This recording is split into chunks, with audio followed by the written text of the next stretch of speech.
wabarakatuh. Alhamdulillahirabbil alamin wassalatu wassalamu ala asyrofil anbiya'i wal mursalin wa ala alihi wasani ajmain.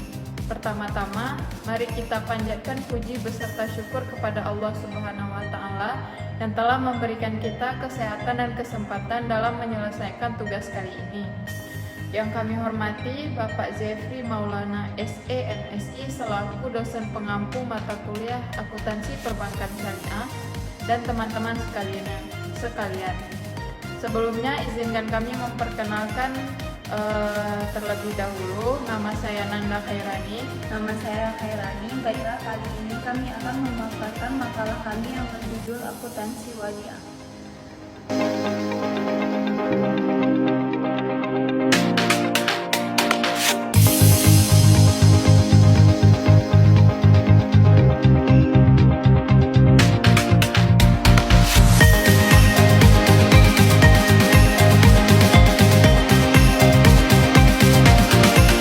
Sebelum masuk ke dalam pembahasan materi, kami sebagai pemakalah akan menyampaikan subjudulnya terlebih dahulu.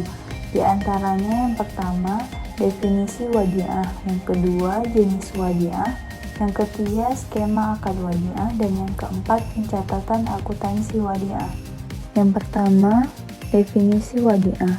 Wadiah dapat diartikan sebagai titipan dari satu pihak ke pihak lain, baik pada individu maupun pada badan hukum yang harus dijaga, juga dikembalikan kapan saja si penyimpan menghendakinya.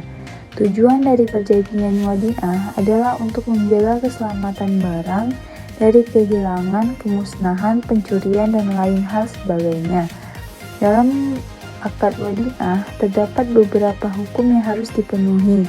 Yang pertama, barang yang dititipkan, yang kedua orang yang menitipkan barang, yang ketiga orang yang menerima titipan, dan yang keempat ijab dan qabul.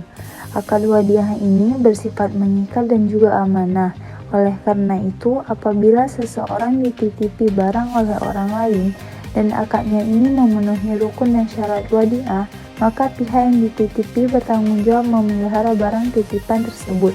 Dari semua penjelasan di atas, kita bisa mengambil kesimpulan bahwa wadiah merupakan simpanan barang atau dana ke pihak lain yang bukan pemiliknya untuk tujuan keamanan dari titipan itu sendiri. Selanjutnya, jenis-jenis akad wadiah. Wadiah terbagi atas dua jenis. Yang pertama, wadiah yad al-amanah, dan yang kedua, wadiah yad damanah. Wadiah yad al-amanah berarti barang yang dititipkan hanya boleh disimpan dan tidak boleh digunakan.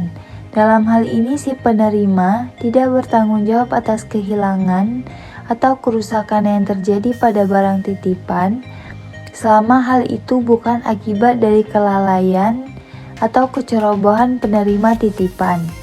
Wadiah yad al-amanah biasa dapat diaplikasikan pada kustodi atau penyimpanan aset. Sedangkan jenis wadiah yad damanah, si penerima titipan boleh memanfaatkan barang titipan dengan seizin pemiliknya, namun harus menjamin untuk mengembalikan titipan tersebut secara utuh setiap saat pemilik itu menghendakinya kembali.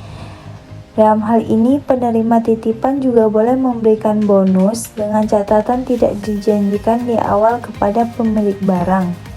Wadiah yad damanah dalam usaha bank syariah dapat diaplikasikan pada rekening giro dan juga rekening tabungan, yaitu bank dapat menggunakan uang tersebut dalam proyek jangka panjang dan juga harus bertanggung jawab atas keselamatan uang tersebut. Namun dalam hal ini, peluang bagi bank untuk menggunakannya itu terbatas karena pemilik bisa mengambil sewaktu-waktu uangnya kapan saja ia menghendakinya. Karena itu, bank boleh mengenakan bayaran atas rekening giro sebagai upah. Aplikasi prinsip wadiah dalam perbankan. Yang pertama, giro wadiah. Sebelum kita membahas tentang pengertian dari giro wadiah, kita perlu tahu apa itu giro. Giro adalah simpanan yang penarikannya dapat dilakukan setiap saat dengan menggunakan cek, bilet giro, sarana perintah pembayaran, ataupun dengan cara pemindah bukuan. Menurut Pedoman Akuntansi Perbankan Syariah Indonesia atau PAPSI, menyatakan bahwa giro wadiah adalah titipan pihak ketiga pada bank syariah yang penarikannya dapat dilakukan setiap saat dengan menggunakan cek, riwayat giro, kartu ATM, sarana pembayaran lain, atau dengan cara pemindah bukuan. Giro wadiah juga terbagi atas dua transaksi, di mana yang pertama transaksi penambahan rekening giro wadiah dan yang kedua transaksi pengurangan rekening giro wadiah. Untuk transaksi penambahan rekening giro wadiah terdiri atas 4 hal. Yang pertama, penyetoran tunai, yang kedua transfer dari tabungan maupun giro cabang lain dari bank yang sama, dan yang ketiga penerimaan cek dari nasabah bank lain yang diuangkan oleh nasabah pada suatu pihak, dan yang keempat penerimaan bonus giro wadiah dari bank syariah. Sedangkan untuk transaksi pengurangan giro wadiah itu terbagi atas 3 hal. Yang pertama, penarikan cek oleh nasabah giro wadiah untuk ditukar secara tunai. Dan yang kedua, penarikan bilet giro untuk ditransfer ke cabang lain bank yang sama atau ke nasabah bank yang lain. Dan yang ketiga, potongan administrasi dan juga pajak tabungan. Yang kedua, tabungan wadiah. Tabungan adalah simpanan yang penarikannya hanya dapat dilakukan dengan syarat-syarat tertentu, di mana syarat tersebut sudah disepakati di awal. Tabungan tidak dapat ditarik dengan cek, bilet giro, kartu ATM, sarana pembayaran, atau dengan cara pemindah bukuan. Tabungan wadiah menggunakan jenis wadiah yadamanah, di mana memungkinkan bank untuk mengelola dana. Bank memperoleh izin untuk menggunakan dana tersebut selama dana tersebut berada di bank. Nasabah dapat menarik sebahagian atau seluruh saldo tabungannya sewaktu-waktu atau sesuai dengan perjanjian yang telah disepakati. Semua keuntungan atas pemanfaatan dana yang ada di bank tersebut adalah milik bank, bukan milik nasabah. Baiklah, selanjutnya saya akan menjelaskan mengenai skema akad wadiah. Skema akad wadiah terdiri dari 2 sesuai dengan jenis-jenis dari akad wadiah. Yang pertama itu ada skema wadiah yad amanah, seperti yang ditampilkan pada slide PPT. Bentuk wadiah ini diaplikasikan dalam perbankan syariah dalam bentuk Safe Deposit Box atau SDB. Layanan ini merupakan jasa penyewaan kotak penyimpanan harta atau surat-surat berharga yang dirancang secara khusus dengan bahan baja dan ditempatkan di ruangan khasanah yang kokoh dan tahan api untuk menjaga keamanan barang yang disimpan agar memberikan rasa aman bagi penggunanya. Selaku penerima titipan akad wadiah amanah ini, bank tidak dapat memanfaatkan barang titipan tersebut kepada nasabah. Produk ini diaplikasikan berdasarkan Fatwa DSN nomor 24 DSN MUI tahun 2002. Dalam fatwa ini dinyatakan bahwa akad diterapkan dalam penggunaan fasilitas SDB adalah akad ijarah dan bank membebankan kepada pengguna jasa berupa biaya-biaya. Selanjutnya, skema yang kedua yaitu skema wadiah yad damanah seperti yang dipaparkan di dalam slide PPT. Penjelasan singkatnya yaitu yang pertama, nasabah itu mengajukan permohonan kepada bank syariah untuk mendapatkan hak simpan.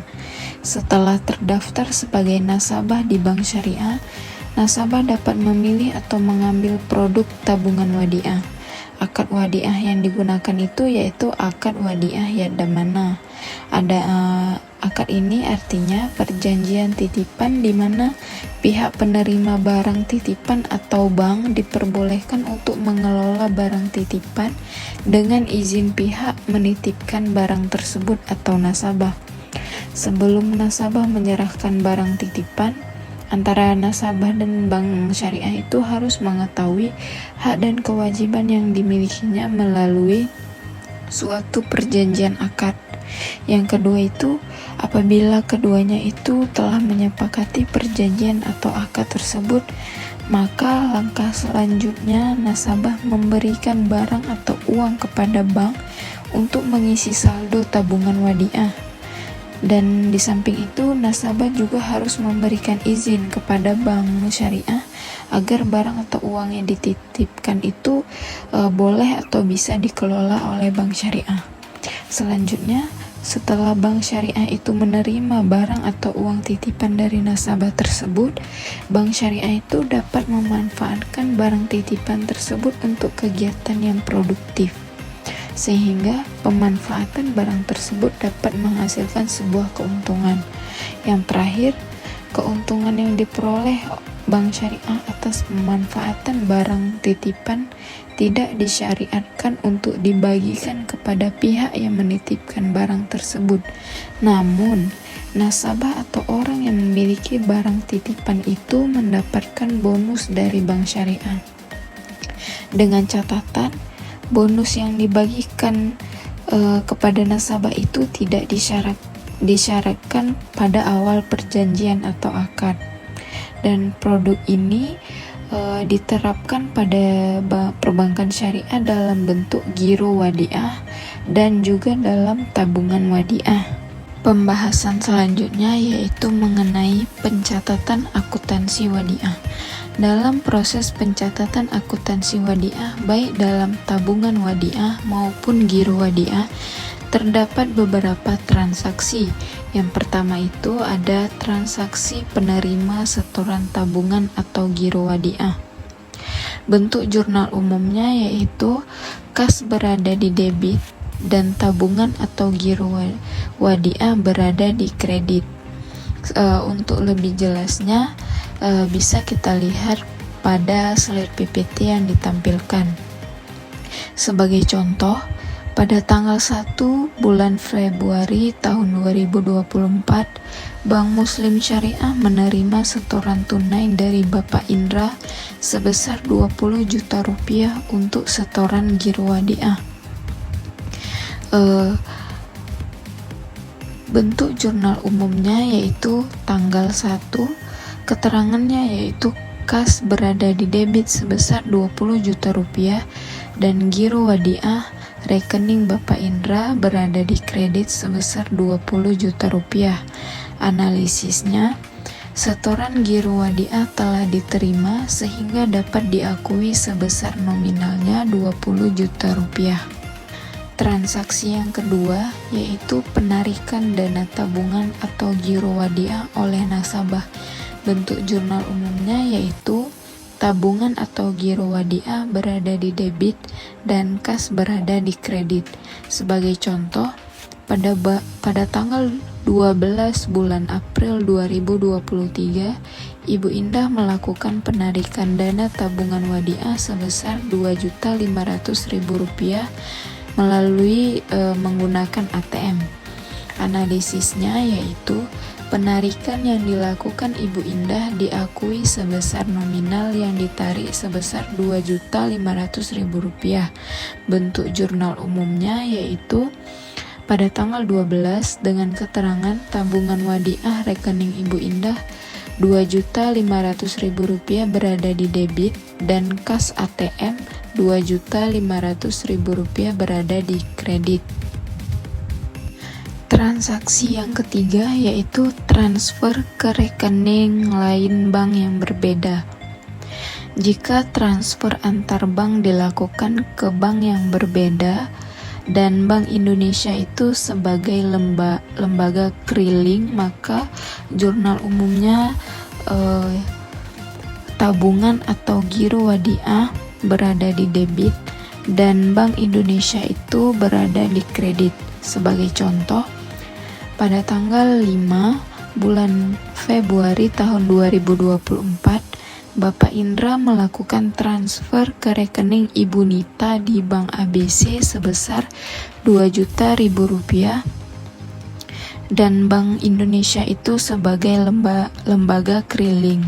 Bentuk jurnal umumnya yaitu tanggal 5, keterangan giro wadiah rekening Bapak Indra sebesar 2 juta rupiah berada di debit dan Bank Indonesia sebesar 2 juta rupiah berada di kredit. Analisisnya yaitu transaksi transfer antar bank dilakukan dengan mekanisme keriling sebesar nilai yang ditransfer yaitu 2 juta rupiah. Lembaga kerilingnya yaitu Bank Indonesia. Tetapi apabila uang transferan efektif pindah ke bank yang dituju, maka jurnal umumnya yaitu pada tanggal 5 dengan keterangan giro wadiah rekening Bapak Indra 2 juta rupiah berada di debit dan kas Bank ABC 2 juta rupiah berada di kredit. Transaksi yang keempat yaitu transfer tabungan wadiah ke rekening lain bank yang sama. Bentuk jurnal umumnya yaitu tabungan wadiah rekening nasabah berada di debit dan rekening nasabah berada di kredit. Selanjutnya transaksi kelima yaitu pemberian bonus tabungan atau giro wadiah. Bentuk jurnal umumnya yaitu beban bonus wadiah berada di debit, tabungan atau giro wadiah rekening nasabah berada di kredit, dan kewajiban pajak penghasilan berada di kredit. Sebagai contoh, pada tanggal 10 bulan Februari tahun 2024, Bank Muslim Syariah memberikan bonus atas rekening giro wadiah sebesar 30.000 dengan pajak penghasilan sebesar 10%, sehingga bentuk jurnal umumnya pada tanggal 10 dengan keterangan beban bonus wadiah sebesar 30.000 berada di debit, kemudian giro wadiah rekening Bapak Indra sebesar 27.000 berada di kredit, dan kewajiban pajak penghasilan sebesar Rp3.000 berada di kredit. Analisisnya yaitu bonus yang diberikan pada nasabah giro wadiah menambah beban bonus tersebut dikenakan pajak sebesar 10%. Kesimpulan pembahasan dari materi akuntansi wadiah yaitu wadiah merupakan titipan dari satu pihak ke pihak lain, baik individu maupun badan hukum yang harus dijaga dan dikembalikan kapan saja si penyimpan menghendakinya. Akad wadiah ini terbagi menjadi dua jenis. Yang pertama itu ada wadiah yad amanah yang dipraktekkan dalam perbankan syariah melalui safe deposit box. Kemudian ada wadiah yad damanah yang diaplikasikan dalam perbankan syariah melalui aplikasi yaitu giro wadiah dan tabungan wadiah. Dan giro wadiah ini merupakan titipan pihak ketiga pada bank yang penarikannya itu dapat dilakukan setiap saat dengan menggunakan cek, biliet giro, kartu ATM, dan sarana pembayaran lain. Sedangkan pada tabungan wadiah tidak bisa dilakukan. Penarikannya hanya dapat dilakukan menurut syarat tertentu yang telah disepakati dan tidak dapat ditarik dengan cek atau alat seperti giro wadiah. Pada tabungan wadiah, semua keuntungan dari pemanfaatan dana adalah milik bank. Pemberian bonus pada nasabah dapat dilakukan sesuai dengan kehendak bank, yang mana pemberian bonus tersebut tidak boleh disyaratkan di awal kesepakatan antara bank dan nasabah. Dan dalam akuntansi wadiah terdapat proses pencatatan akuntansi yang terbagi menjadi beberapa transaksi yang sudah dijelaskan pada materi sebelumnya. Dalam akuntansi perbankan syariah akan dilakukan pencatatan yang memuat jurnal-jurnal dan transaksi seperti pendanaan dan transaksi keluar yang disebut dengan pembiayaan. Maka ketika uang masuk, maka posisi kas akan berada di debit dan uang keluar berada pada posisi kredit. Baiklah, sekian pembahasan dan pemaparan materi dari kelompok 3 mengenai akuntansi wadiah. Semoga memberikan manfaat kepada para pembaca. Apabila ada kekurangan dan kesalahan kata, kami mohon maaf karena masih dalam proses pembelajaran. Kami akhiri. Assalamualaikum warahmatullahi wabarakatuh.